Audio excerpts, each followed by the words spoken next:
In today's episode, we look at two dealers, whose gang consisted of 16 people. Over the year, after several raids on dresses belonging to the gang, police would seize a substantial amount of Class A product, worth £1.4 million and a couple of £100,000 in cash. To make things worse, the two dealers had an outstanding debt of £850,000 they owed to their supplier. The supplier was starting to issue threats. With their eyes focused on the current predicament, it's shocking how fast the two dealers would turn to murder.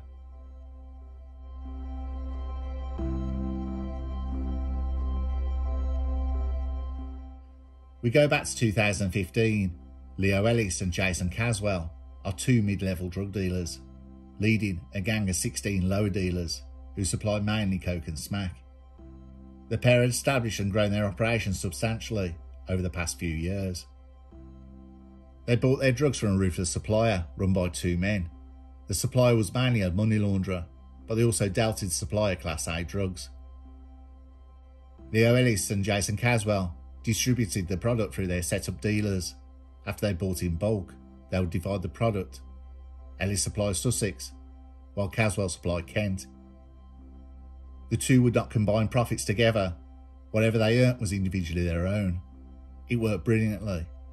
Any bust by police was always smaller dealers of smaller quantities that would not put a dent in the gang's profits. They established themselves second tier by buying bulk straight from the supplier. With the growth of the enterprise, Leo Ellis and Jason Caswell had set up their main dealers across their patches. Caswell only dealt coke, where Ellis also sold coke and smack. The two were making vast money, but with the cash comes more problems. In law, anything bought or deposited with over £10,000 of cash gets flagged, so they needed to launder the proceeds. That's where they recruited Scott Gardner, who would rinse the money for them. Life was on the up, and with little to no competition, they had East Sussex and Kent sewn up. The operation was growing, but with this, it brings other problems. The spotlight of the National Crime Agency.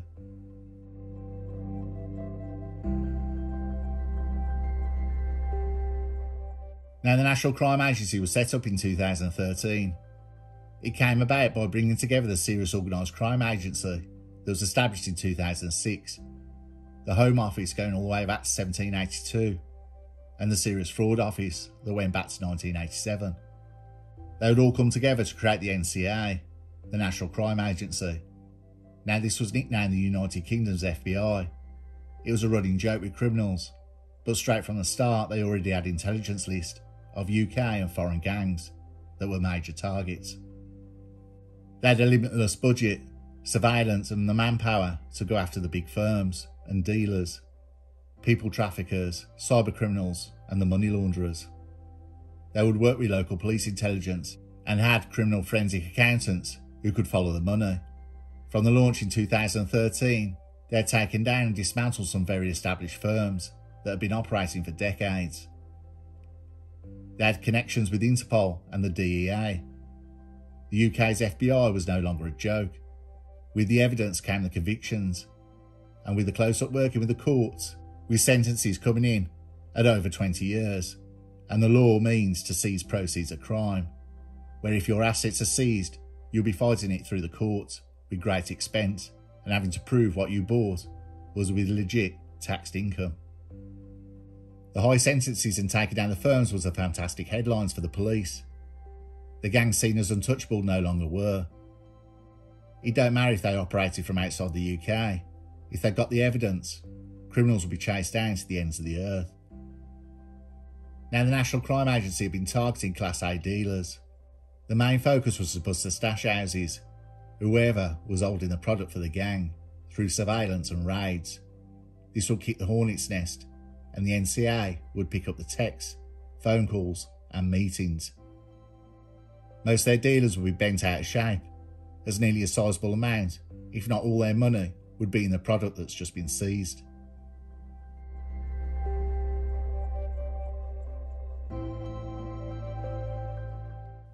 Between 2015 and 2016, the NCA had been following a new tactic of following drug couriers. The intelligence was normally gained by following the dealers. the National Crime Agency has started building intel on the locations of various stash houses. Sussex would be the major target, along with Kent, with the intel not being there on who actually ran them. The NCA would strike, make arrests and seizures. They would then wait to find out, through surveillance, who would come out the woodwork. Caswell and Ellis were top tier of the gang. They got the product, then made sure they were pretty much out the loop when it was sent to the dealers. Money pickups and product drop-offs were done by others in the gang.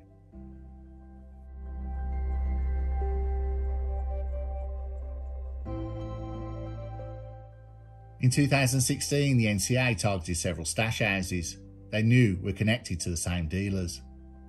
The seizures were staggering. A total of £1.4 million of product was seized from several addresses, including raids that netted £60,000 in cash, and 2 other cash bundles were recovered, one being £92,000 and another being just over £100,000. The cash all got incepted before it could be rinsed. Caswell phoned Ellis and asked him to meet him immediately.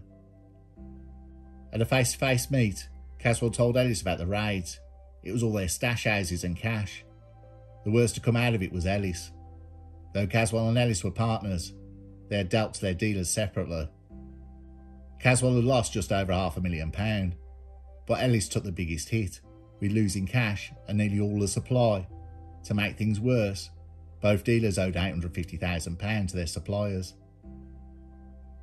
Over the next few weeks in face-to-face meets, Caswell desperately tried to find another supplier they could get product from on the tick. Though they still had some product, Ellis's standing in the gang was greatly diminished because of the loss of his stash. Ellis and Caswell were called to a meeting by their supplier. It had been over a month and they'd not received any payment for their £850,000 of the product they had already supplied. Ellis and Caswell reassured them they have had a few problems, but they have the money. Caswell and Ellis left the meeting with the last words from the suppliers being, "Don't leave it that long where we have to come and find you."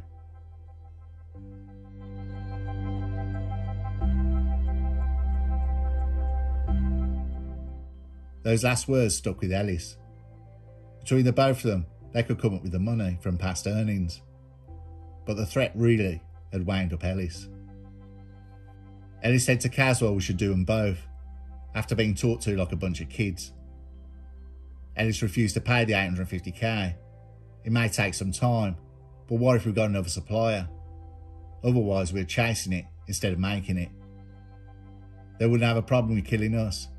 Let's get to them first. Caswell agreed and was up for it, but how to go about it?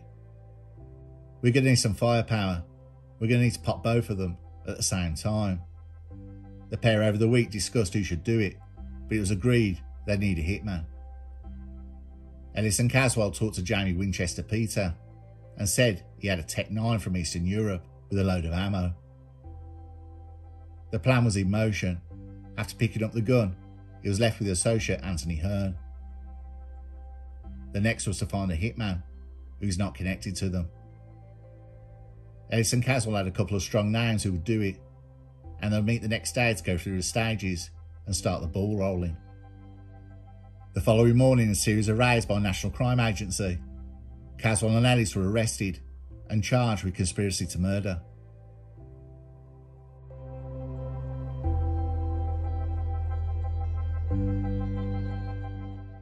With Ellis and Caswell charged and in custody, to Ellis and Caswell's shock, every meeting, every text and every phone call had been recorded.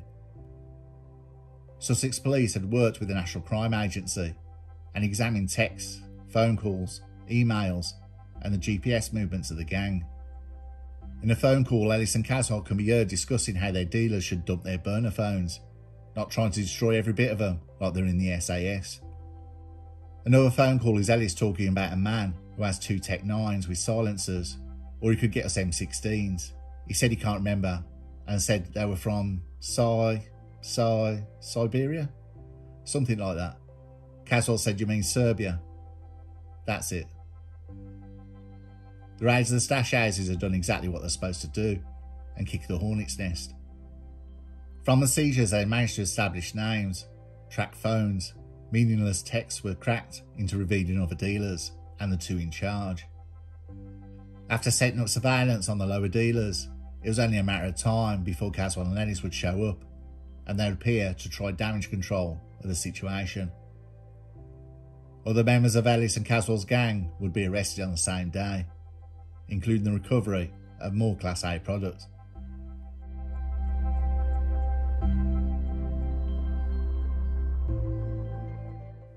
At Hove Crown Court, Leo Ellis is 24 years old and Jason Caswell is 43 years old, were found guilty of conspiring to murder two men, supplying cocaine and money laundering. Ellis was also found guilty of supplying heroin at an earlier hearing. Ellis and Caswell were told they will need to serve a minimum of 14 years in prison. Sentencing the pair at Hove Crown Court, the judge told them, "You are both part of a serious organised criminal enterprise operating at a very high level." It was frankly chilling how easily and quickly you both turned to murder as a way of solving your debt problem. John Gardner, who was 41 years old, was jailed for 6 years for 2 offences of conspiracy to supply heroin and 9 years for conspiracy to supply cocaine. Scott Gardner, who was 40 years old, was sentenced to 12 months, having pleaded guilty to money laundering before the start of the trial. Wesley Long, 40 years old, was jailed for 3 years, having admitted conspiracy to supply cocaine. He admitted his guilt before the trial. Jamie Peter Winchester was sentenced to 7 years for supplying the automatic submachine gun and 3 years for possessing the ammunition. Anthony Hearn was sentenced to 11 years in prison after admitting possessing the submachine gun. Detective Chief Inspector Andy Bennett said the operation had been a significant and extremely complex investigation into drug dealing and money laundering by Ellis in Sussex and Caswell in Kent. Both Ellis and Caswell had autonomy over the drug supply in their home areas and had both become equally indebted to their suppliers. Leo Ellis's dwindling position within the drugs ring became clear to us as we learned from our investigation of his now huge debts and inability or unwillingness to repay them, despite pressure to do so.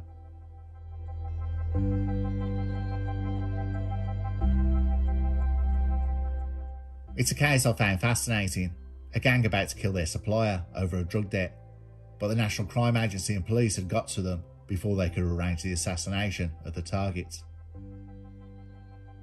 It's all very well to say Caswell and Ellis should have done this, or they should have done that, but the National Crime Agency had done what they intended to do, put them on the back foot with the seizures, so mistakes would be made. Ellis and Caswell must serve at least 14 years before they are considered for release.